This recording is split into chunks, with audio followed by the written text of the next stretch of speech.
ஆதிச்சநல்லூர் அகழ்வாராய்ச்சியை மேலும் தொடர்வது குறித்து என்ன முடிவு எடுக்கப்பட்டுள்ளது என்பது குறித்து நிலை அறிக்கை தாக்கல் செய்ய மத்திய அரசுக்கு உயர்நீதிமன்ற மதுரை கிளை உத்தரவிட்டுள்ளது. ஆதிச்சநல்லூரில் கடந்த ஆண்டு மழை வெள்ளத்தால் பாதிக்கப்பட்ட இந்தியாவின் முதல் ஆன்சைட் அகழாய்வு அருங்காட்சியகத்தை சீரமைக்க உத்தரவிடக் கோரி வழக்கு தொடரப்பட்டது. இந்த வழக்கு உயர்நீதிமன்ற மதுரை கிளை நீதிபதிகள் சுரேஷ்குமார், அருள்முருகன் அமர்வில் விசாரணைக்கு வந்தது.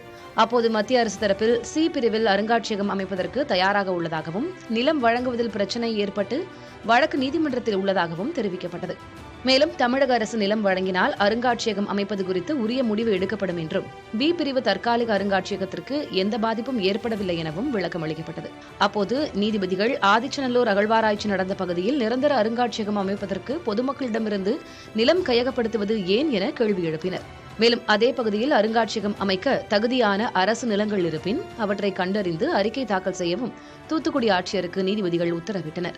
மேலும் ஆதிச்சநல்லூர் அகழ்வாராய்ச்சியை மேலும் தொடர்வது குறித்து என்ன முடிவு எடுக்கப்பட்டுள்ளது, நிரந்தர அருங்காட்சியகம் அமைப்பது குறித்து எடுக்கப்பட்ட நடவடிக்கைகள் என்ன, தற்காலிக அருங்காட்சியகத்தை புனரமைக்க எடுக்கப்பட்ட நடவடிக்கை என்ன என்பது குறித்த நிலை அறிக்கைகளை தாக்கல் செய்ய மத்திய அரசுக்கு உத்தரவிட்டு வழக்கு விசாரணையை வரும் 27ஆம் தேதிக்கு நீதிபதிகள் ஒத்திவைத்தனர்.